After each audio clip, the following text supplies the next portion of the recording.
करनाल के सेक्टर 12 स्थित हुड्डा ग्राउंड में बहुजन समाज पार्टी का प्रदेश स्तरीय सम्मेलन का आयोजन किया गया। सम्मेलन में मुख्य अतिथि के तौर पर बसपा के राष्ट्रीय कोऑर्डिनेटर आकाश आनंद ने विशेष तौर पर शिरकत की। उन्होंने कहा कि भारत रत्न बाबा साहब भीमराव अंबेडकर ने ऐसी लोकतंत्र की व्यवस्था की थी जहां स्कूलों में बच्चों के बीच भेदभाव नहीं हो। ऐसे बाबा साहब के विचारों का भारत बाबा साहब बनाना चाहते थे, जहां महिलाओं पर अत्याचार ना हो, जहां अपना प्रमोशन जाति देखकर नहीं बल्कि काबिलियत देखकर मिले, जहां पर हर जाति धर्म को बराबर सम्मान मिले। उन्होंने केंद्र व प्रदेश की भाजपा नीति सरकारों पर कड़ा प्रहार करते हुए कहा कि वर्तमान में केंद्र व राज्य की भाजपा सरकार न केवल युवा, बुजुर्ग, महिलाएं विरोधी हैं और दलित, पिछड़ा, आदिवासी, अल्पसंख्यक समाज विरोधी है। करनाल से MS निर्मल की रिपोर्ट। अनुशासन व अनुशासन का उदाहरण दिखाने वाली उनकी एकमात्र उत्तराधिकारी हमारी आदरणीय बहन कुमारी मायावती जी ही है। उत्तर प्रदेश की चार बार मुख्यमंत्री, लोकसभा व राज्यसभा की कई बार सदस्य रही आदरणीय बहन कुमारी मायावती जी ने बाबा साहब डॉक्टर भीमराव अंबेडकर जी और मान्यवर साहब श्री काशीराम जी के मिशन के लिए अपना पूरा जीवन समर्पित कर दिया। और मुझे गर्व है कि मुझे ऐसे महान नेता के नेतृत्व में काम करने का मौका मिल रहा है। आदरणीय बहन कुमारी मायावती जी का मैं हार्दिक अभिनंदन और आभार व्यक्त करता हूं। हरियाणा प्रदेश की इस पावन धरती पर खड़े होकर आप सबके सामने अपनी बात रखने का जो सौभाग्य मुझे मिल रहा है, तो इसके लिए मैं आप सभी का भेदभाव नहीं होता, ऐसा है बाबा साहब के विचारों का भारत, जहां पर महिलाओं पर अत्याचार नहीं होता, ऐसा है बाबा साहब के विचारों का भारत,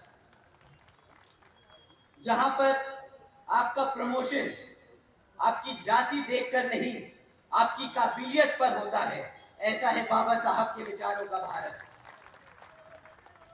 जहां पर हर जाति और धर्म को बराबर का सम्मान मिले, ऐसा है बाबा साहब के विचारों का Bharat. Baba Sahib Dr. Bhimrao Ambedkar ji believed in an India where women had the same rights as men. But sadly, we don't live in Baba Sahib's version of India. जी, मैं आज अपने युवा साथियों, भाइयों और बहनों की तरफ से पूछता हूँ कि अगर आपकी सरकार सिर्फ 50,000 नौकरियां देने की कोशिश ही कर सकती है, तो क्या आपका वादा 25 लाख नौकरियां देने का वादा जो था, क्या वो भी एक झूठ था? साथियों, झूठ था कि नहीं? थोड़ा और तेज झूठ था कि नहीं? साथियों, तीसरा वादा हमारे किसान भाइयों की आमदनी दुगनी करने का। साथियों, आज यहां मौजूद किसान भाइयों से मैं पूछना चाहता हूं कि क्या आप सबकी दुगनी हो गई आमदनी? क्या नहीं होगी? थोड़ी और तेज बोलिए, तभी समझ आएगा उन्हें। सरकारी आंकड़े बोलते हैं कि 2017-18 में हमारे किसान भाइयों की आमदनी मात्र 8,000 रुपए महीना थी। झूठ और धोखा आपने यहाँ की गरीब जनता और हमारे बहुजन समाज को दिया है, वह किसी से छिपा नहीं। साथियों, हमारा बहुजन समाज जो मुख्यमंत्री के साथ साथ प्रधानमंत्री बनाने की ताकत रखता है, उसी समाज का अभी तक शोषण किया जा रहा है। और यह अकेले हरियाणा प्रदेश का हाल नहीं, बल्कि हर एक उस प्रदेश का हाल है जहां जहां पर मनुवादी सोच रखने वाली सरकारें चल रही हैं। और यही फितरत और आदत कांग्रेस सरकार की भी है, धोखा देना, कमजोरों पर अत्याचार करना और बहुजन समाज को दबाकर रखना। साथियों, इसी तरह है केंद्र की भाजपा सरकार। केंद्र की सरकार का वादा 10 करोड़ नौकरी देने का, केंद्र की सरकार का वादा महंगाई कम करने का, केंद्र की सरकार का वादा गरीबी खत्म करने का। क्या यहाँ बैठे मेरे साथी लोग बता सकते कि लग गई उनकी नौकरियां? क्या 6 करोड़ ही रह गई है, आपको 10 करोड़ नौकरियां क्या देंगे वो? जो महंगाई का ढिंडोरा पीट रहे थे 2014 में, और हम जैसे आम आदमियों को बता रहे थे कि 50 रुपए का पेट्रोल बहुत महंगा हो गया है, आज उनसे कोई जाके पूछे कि क्यों भाई 100 रुपए का पेट्रोल अब महंगा नहीं लग रहा? किसी को लग रहा है कि नहीं लग रहा है 100 रुपए का पेट्रोल अब महंगा?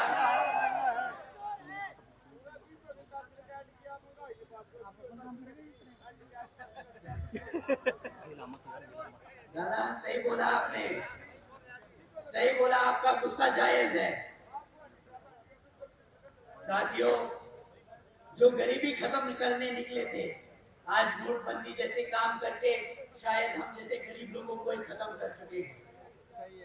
2014 में 2 करोड़ 70 लाख लोग जो गरीबी रेखा के नीचे थे, आज हम सब की संख्या बढ़कर 13 करोड़ से ज्यादा हो चुकी है। शायद भाजपा सरकार वादा सिर्फ और सिर्फ तोड़ने के लिए ही करती है। मेरा तो ये मानना है कि गरीब, दलित, आदिवासी, पिछड़ा वर्ग व अन्य धार्मिक अल्पसंख्यक समाज को मुफ्त का राशन नहीं चाहिए। हमें चाहिए तो सिर्फ और सिर्फ निष्पक्ष चुनाव। समाज जिसने अपनी शेरनी बेटी को एक बार नहीं 4 बार भारत के सबसे बड़े प्रदेश उत्तर प्रदेश की सरकार ने एक शासक बना के बिठाया। हम बाबा साहब के बच्चे हैं जिन्होंने भारत को संविधान दिया, तो हम देने वालों में से हैं, लेने वालों में से नहीं।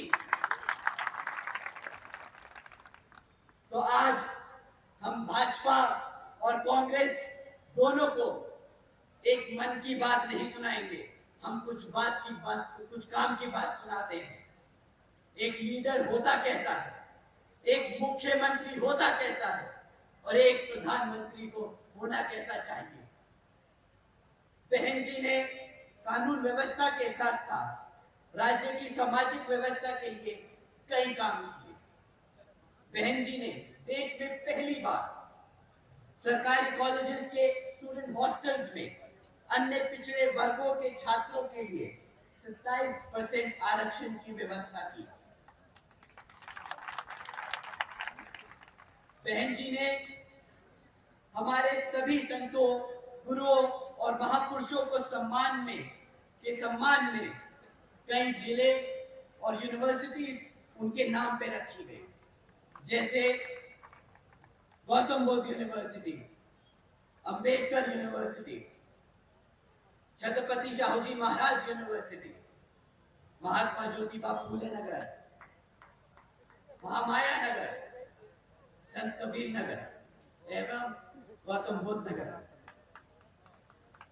बहन जी ने सावित्रीबाई फूले बालिका शिक्षा योजना के तहत 7 लाख से ज्यादा बच्चियों को 12वीं तक की शिक्षा प्राप्त करने हेतु 600 करोड़ रुपए से ज्यादा की कीमत इन बच्चियों को अपने पैरों पर खड़ा कर एक उज्जवल भविष्य देने के लिए खर्ची। जिंदाबाद जिंदाबाद जिंदाबाद जिंदाबाद